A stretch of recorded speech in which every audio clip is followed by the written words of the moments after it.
As Dr. Kuo briefly mentioned, this article is about an ethical risk management approach for medical devices. This article is written by Lila Cardin and Bolanli Oladapo, and it pretty much challenges the notion that our traditional risk management processes aren't enough to mitigate risk in medical devices. So it kind of brings up a need for a hybrid approach that integrates ethics to create a more comprehensive management approach for medical devices. So, so a brief introduction. This is something that we all may be very familiar with, but before a medical device can be sold or used in our healthcare system, it must be validated by the FDA. This it must be approved or cleared, and this process is to ensure that the device meets rigorous standards for safety, effectiveness, and quality, and it includes a thorough evaluation of, certain design, materials, intended use, and manufacturing processes. However, despite these, rigorous standards, we have seen I guess some would say a troubling trend, which is the number of medical device recalls is still increasing. So just to give a brief introduction to what the type of recalls are in this little tree diagram here.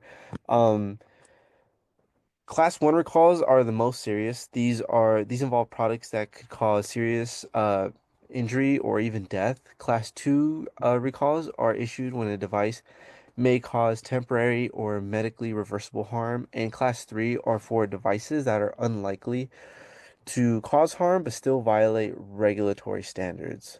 And so, just the fact that Class 1 and Class 2 recalls still occur at an alarming rate still raises some serious questions, and it doesn't necessarily need to be about the performance or the design of these devices, but how risks are initially identified, how they're analyzed, and how they're mitigated through the product lifecycle. So, like I said earlier, what it's starting to be realized is that the traditional risk management approach may not be enough on their own. So, in addition to like statistical models and technical assessments, um, regulators need to think of, ethical dimensions of risk. So, how decisions about safety and access and harm affect like real people, especially in vulnerable populations. So this brings us to, throughout this presentation, I'll be presenting about this hybrid model that was that Abbott Laboratories utilizes, which they recognize that solely relying on regulatory frameworks or, what they would call conventional project management tools is not enough to safeguard patient trust and safety. So integrating ethical frameworks um, will help that. So the model doesn't just ask what could go wrong, it asks, are we doing the right thing and how do we balance benefit and harm ethically? So, as we go to, so first of all, what is risk? What is medical device risk? There are many types of risk. I feel like as regulatory personnel, we always tend to think of the the patient is the risk. The patient's health is at risk. But first of all, to just briefly define what is risk, risk can be seen as the probability of harm and the consequence of that harm. And like I said, there are many different types of risk that can pertain to medical device development, and they span over many different types of categories. So first we have cybersecurity risk, and this has grown to be, increasingly relevant in today's day and age, just because more devices are integrated with software or are software themselves. So this can potentially leave them vulnerable to, cyber attacks or IT infrastructure vulnerabilities or, maybe malicious intrusions, and that could compromise the device function or patient data. Next is clinical risk. This is probably the most familiar type of risk when we think about medical devices. This obviously refers to the potential for the device to physically harm a patient or contribute to maybe an unintended health outcomes, particularly negative. So this can come from, a design flaw, a user error, or like maybe a person's inability to use it under certain conditions. Um, Clinical risk are obviously central to the FDA's evaluations and post-marketing surveillance, but what the article really highlights is that just addressing clinical risk isn't enough. So that leads us to the next one, which is ethical risk. So this is a more broader and less visible, but just as important. Ethical risk refers to the possibility that a device it may meet all the regulatory and safety standards, but it may still cause harm by potentially violating any like moral norms. So this could include issues like lack of informed consent, maybe biased algorithms if the device utilizes, AI, or, inaccessibility for marginalized communities. So next is regulatory compliance risk. And again, this may be very familiar for everybody, but this type of risk occurs when a medical device fails to meet certain regulatory standards. This could be from incomplete documentation, failure in labeling requirements, or not following proper design controls. And the consequences of non-compliance can be pretty severe, and this could range from delays in approval, forced recalls, but also it's also pretty important that it could cause reputational damage to, the company. And but what's important here is that regulatory compliance isn't just about avoiding penalties, it's about maintaining public trust. So when a device is pulled off the market due to any type of failures, it takes away the confidence that the patient has in the company and the manufacturer. And just finally, briefly, an overlooked but still impactful category is business and project risk. There's these risks are, internal to the company and or any development team and include like a lack of skilled personnel, poor project planning, and design flaws. These risks may not always have direct clinical consequences, but they can still seriously derail a product's success and accessibility.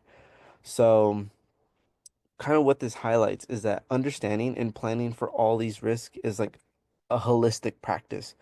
You can't, when it comes to risk management in medical devices, they can't be siloed and where we only focus on one. It must be looked at as a holistic practice to adequately include all potential risks. So, and for risk, we may look at it, are all risks the same? No, they're not. Not all risks are the same. And it's very important to realize that. And it goes into how we evaluate risk. So, in evaluating risk, we assess it to two primary, I guess you could say, dimensions. First, we have the severity of harm, which we have on this table here, and then the probability of occurrence. So these categories help us determine not just how bad something can go wrong, but how likely it is to happen. So both are essential in shaping, a responsible and more ethical risk management. So to get into more detail, we'll start with severity. So severity is categorized into five different categories, from catastrophic being five to negligible being one. Catastrophic obviously refers to the most extreme outcomes, such as death, and that can come from the design, the development, or the deployment of the device. But this may also be a technical failure due to poor user face design or unaddressed software flaws.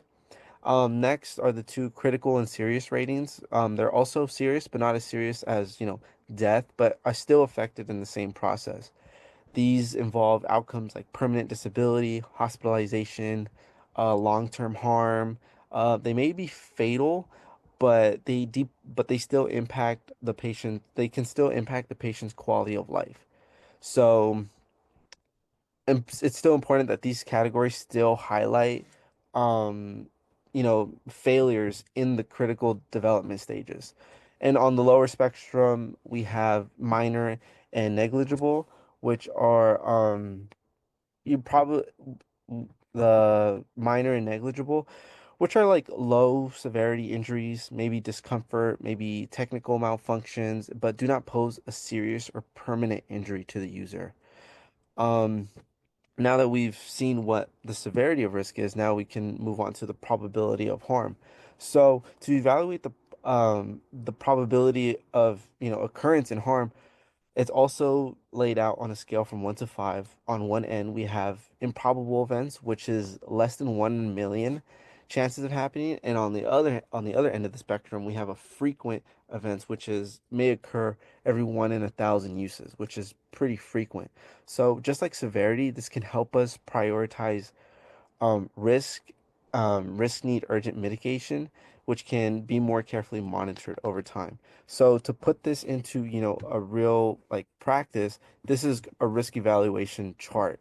As you can see, we have probability on this side and severity on this side, and you use these two metrics and they're multiplied to calculate a risk score. And this is what, Medical Device HQ, this is just pulled from their website, an example of what they deem is acceptable and non-acceptable. Obviously, a higher number indicates a more urgent risk, and that's how you can just statistically label, okay, this is risky, this isn't risky. But in this hybrid framework that utilizes, ethics, there's an additional step. You don't just ask, what is the likelihood or how bad can it be? The question turns into, is this risk ethically acceptable? So, I guess for an example, if an event is highly improbable and it's most likely not going to happen, if the consequence is still a violation of a patient consent or data privacy, it still must be addressed with serious attention. So, this approach reminds us that like ethical thresholds do not always align with statistical thresholds. So, a low probability event, it can still be morally and it can still be morally damaging, and it can still damage, reputation. So, and that's just as critical to patient-centered design. So while numbers can help assess and rank a risk, ethical judgment ensures we don't overlook the human impact behind the data, because behind all of these acceptable, non-acceptable, green and red squares, there's a human life behind it. So it's important to look at it that way as well. So just to get over the quick study method of this article, I'm sure you've all heard of Abbott, but so Abbott was picked just kind of as a case study in this article because they utilize this hybrid method. So Abbott's principal business is the discovery, development, and manufacture of, all kinds of healthcare products. Their healthcare products are managed in four business segments, which are pharmaceutical uh, products, diagnostics, nutritional products, and medical devices. But as this risk management article is referring to only medical devices. So, even though they may develop amazing, medical devices, they still can hold a significant risk. So, like I said, it was used as a case study because it's one of the only companies at the time of the article was published that was integrating this ethical consideration into a traditional risk management framework.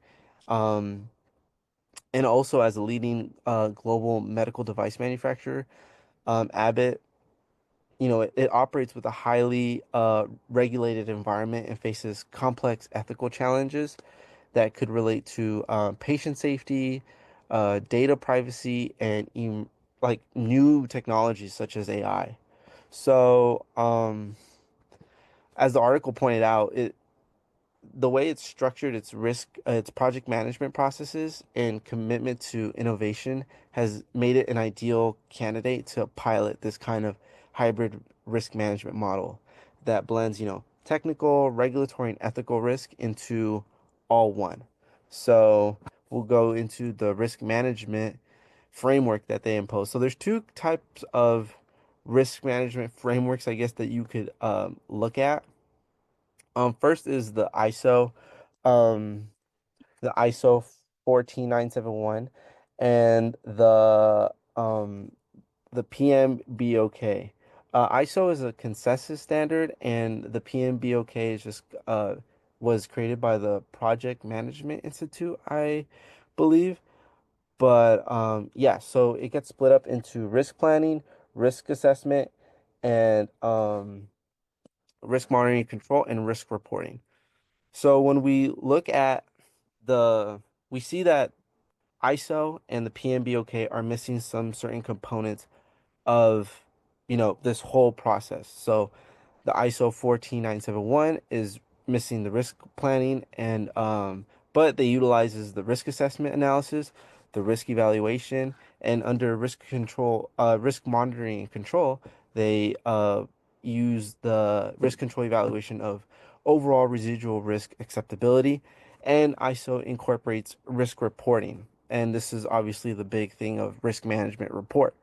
Um, plan uh, the PMBOK utilizes plan risk management, so it's starting a foundation in the product development to quickly identify risks. So from the get-go. So in the two risk plannings, they have a plan risk management and an identify risk management. And under the risk assessment, they perform risk management and a plan risk response. And then under control, risk control monitoring, they have a control risk response. What they do lack is a risk reporting method. So what Abbott had did, and what this article proposes that most companies that develop devices do, is that they integrate these two into one, so that all the missing categories, whether it's risk planning or it's risk reporting, they're all covered in one. So it's easier not to uh, miss a single one essentially. So that was one portion of, the hybrid model that's, very key and important. Um, Next is, the ethics approach. And this is a very important part of this framework. So now when it comes to ethics in medical device risk management, there are two key frameworks that can be used to guide, decision making, and those are duty-based ethics and outcome-based ethics. So, starting with duty-based ethics, the focus here is on responsibility, doing what's morally right regardless of, the outcome. So in this context, it means recognizing that individuals, whether they're all the patients, they have basic human rights, including the right to safety and the right to, transparency.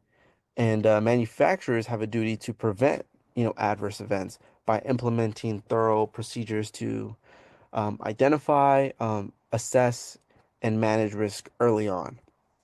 So this framework emphasizes, the idea of trust, that the manufacturers are not just following regulations, but they're actively working to protect patients and prevent any activity that could potentially diminish the public confidence of the device.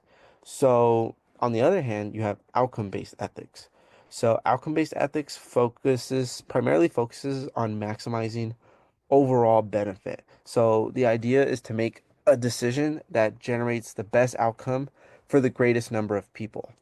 So, I guess for instance, if a diagnostic tool has a moderate risk, but offers significant benefit to patients you know, in high need populations, then so through an outcome-based perspective, it may still be ethically justified to move forward, even though there's a risk. So outcome-based ethics primarily worries about weighing risk against this, potential impact, particularly in areas where access to care is limited.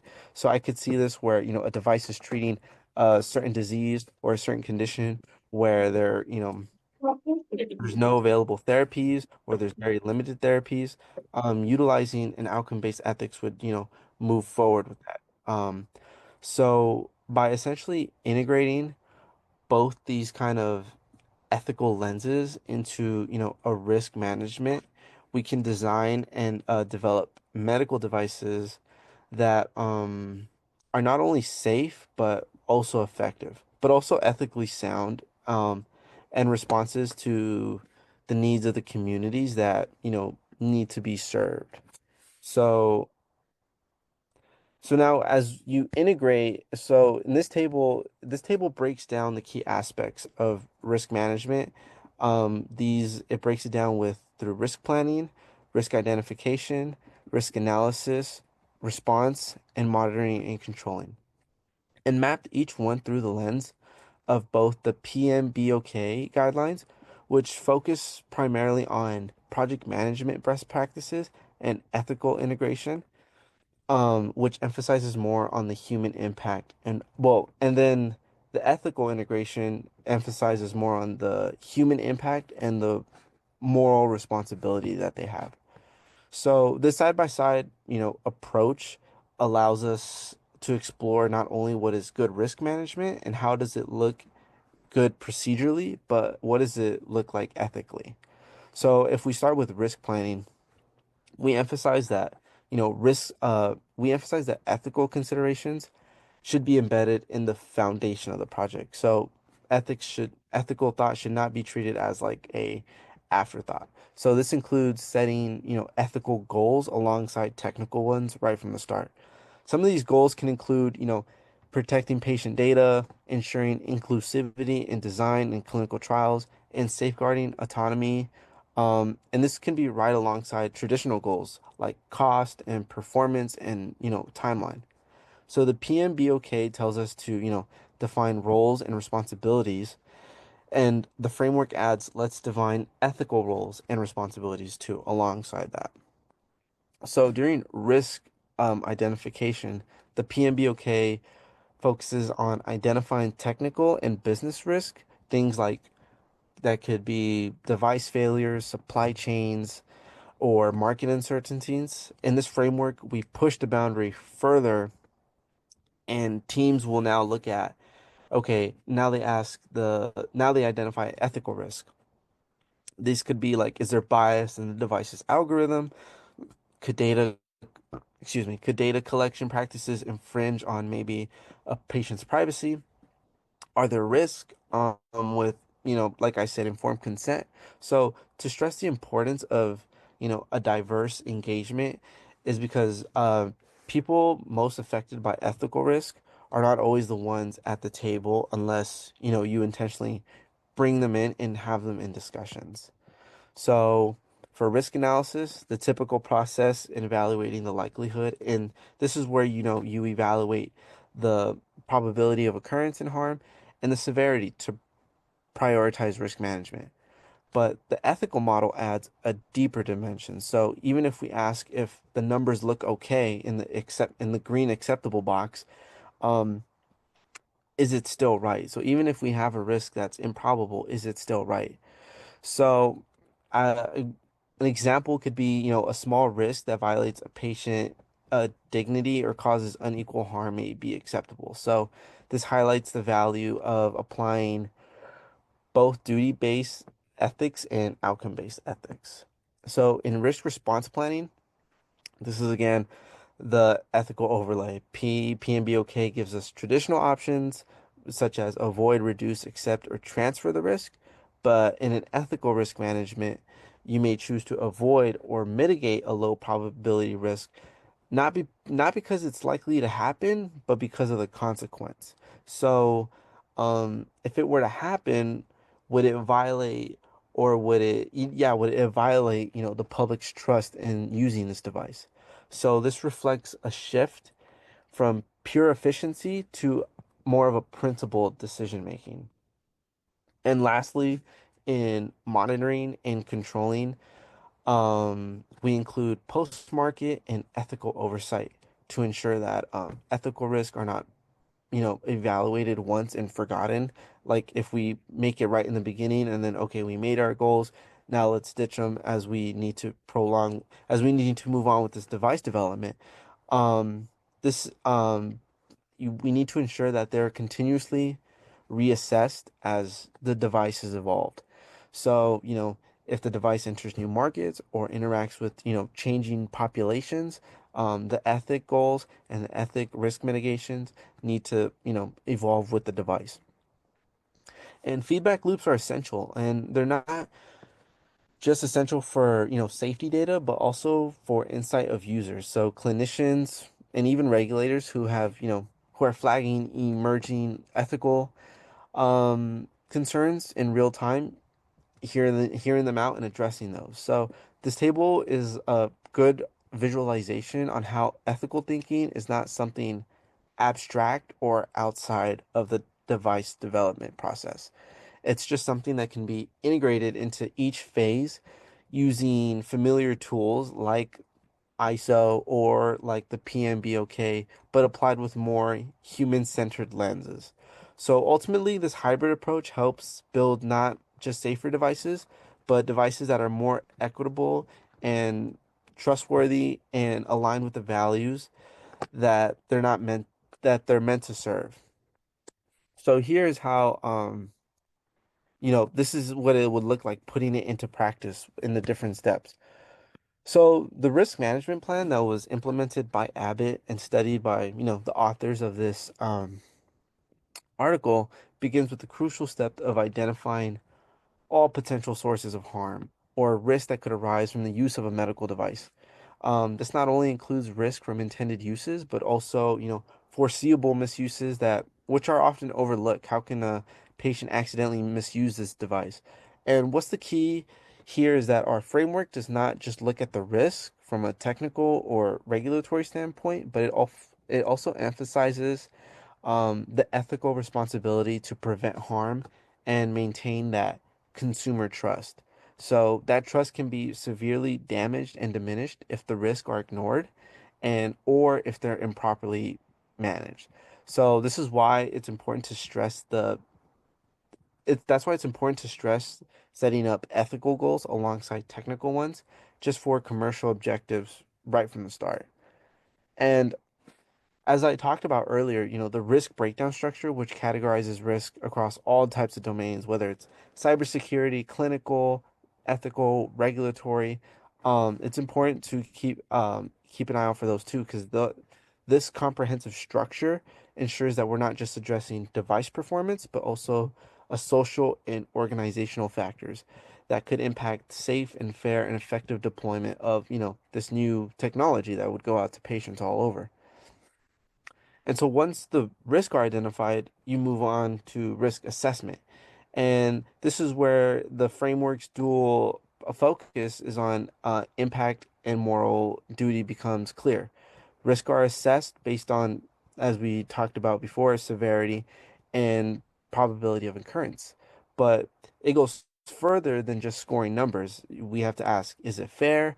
Does it disproportionately affect a certain groups? Is it something that, even though this risk is improbable, is this something that can be ethically accepted? Um,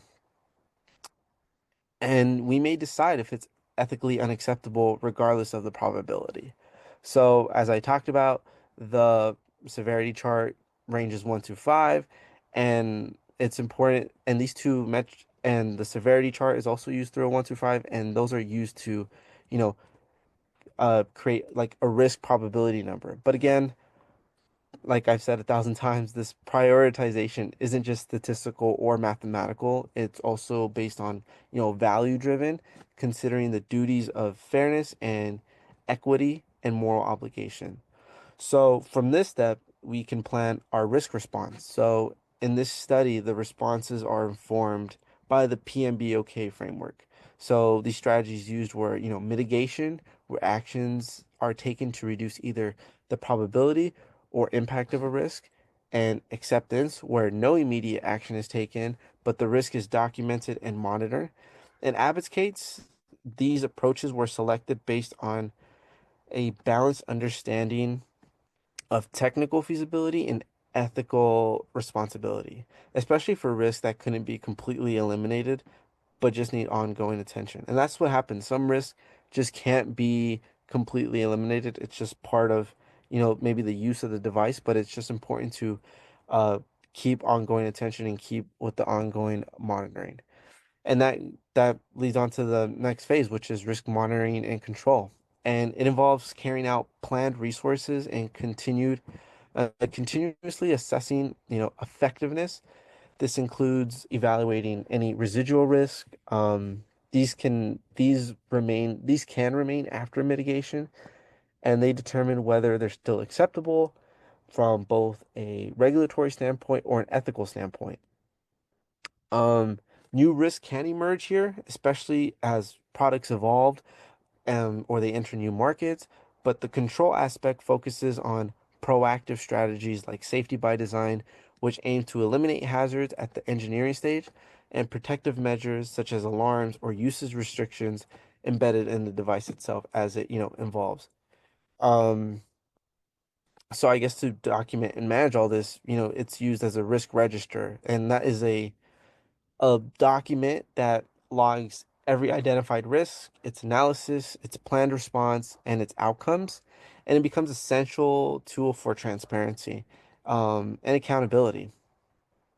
So finally, we have risk reporting. So this plays a really critical role in communicating all findings and decisions, with the higher ups, with stakeholders, with regulators, engineers, users, clinicians, and potentially new patients. So these reports aren't just a regulatory formality, but they're where the company needs to reflect on what they've learned and evaluate the consequences of, maybe their actions and think seriously about certain angles. So the goal of risk reporting isn't just only to meet regulatory compliance, but it's also to ensure that devices serve people that they're meant to help and they help them safely and equitably. So reports can also address emerging risk, especially in the post-market phase, which is crucial in a time when medical devices are increasingly connected and they're adaptive and they may be vulnerable to new types of failures. So overall, showing here that risk management is not just a linear process, it's an iterative, evolving, and deeply human-centered type of process. It involves planning, analyzing, and reflecting all the understandings that behind every risk is a person and behind every device is a duty to do no harm. And just to wrap up and conclude on a hybrid risk management approach, it's important to note that, risk-free medical devices, it's not realistic. Risk will always be there. However, stakeholders' expectations about the use of performance of the device are becoming more risk averse with the expectations that, manufacturers and engineers have a duty to focus on the prevention of activities that can potentially diminish the consumer's trust in these new devices. So, I mean, the research and development of medical devices focuses on the benefits and the use to ensure these devices align with regulations of the FDA, as well as overall consumer trust in the device.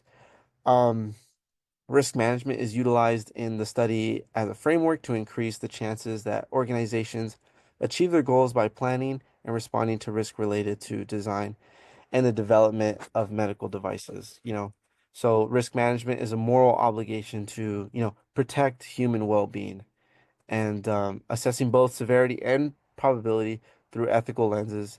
Like I said earlier, it prioritizes trust, fairness, and public health. And that's all I have.